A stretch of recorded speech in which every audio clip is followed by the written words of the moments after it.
Cette table est une méta-table. Elle est là pour nous aider à nous parler de la manière dont on se parle. Elle est là pour vérifier que nous sommes dans une bonne qualité de dialogue.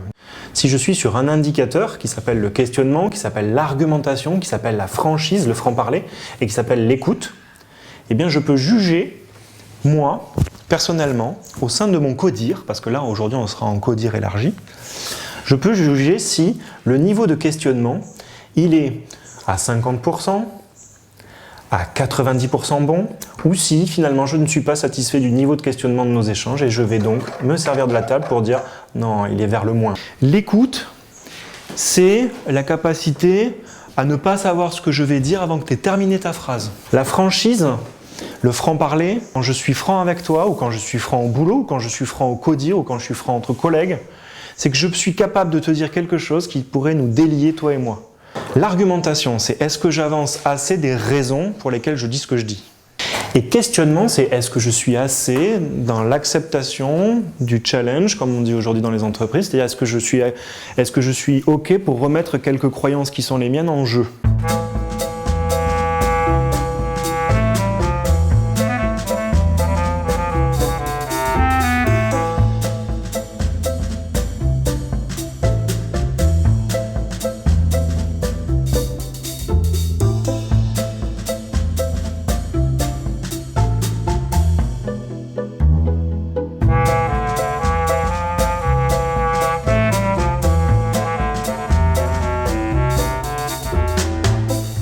Pour moi, que l'écoute n'est pas au top, que nous sommes à la fois à l'écoute et à la fois dans notre questionnement.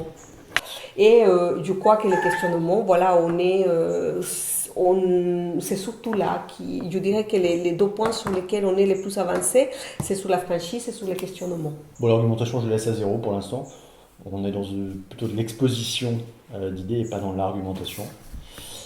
Je pense que la franchise, ça dépend aussi des enjeux, des jeux de pouvoir. Donc, bon, allez, 80.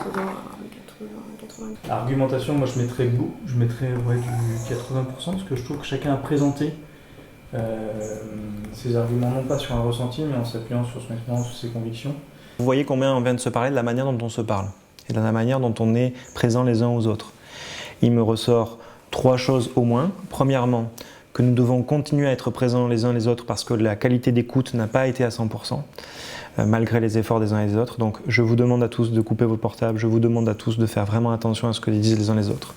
Deuxièmement, je vais vous demander à tous de faire un effort du côté de l'argumentation pour être plus dans la confrontation, mais au sens positif du terme, de ce que pensent les uns aux autres. De ce point de vue-là, en effet...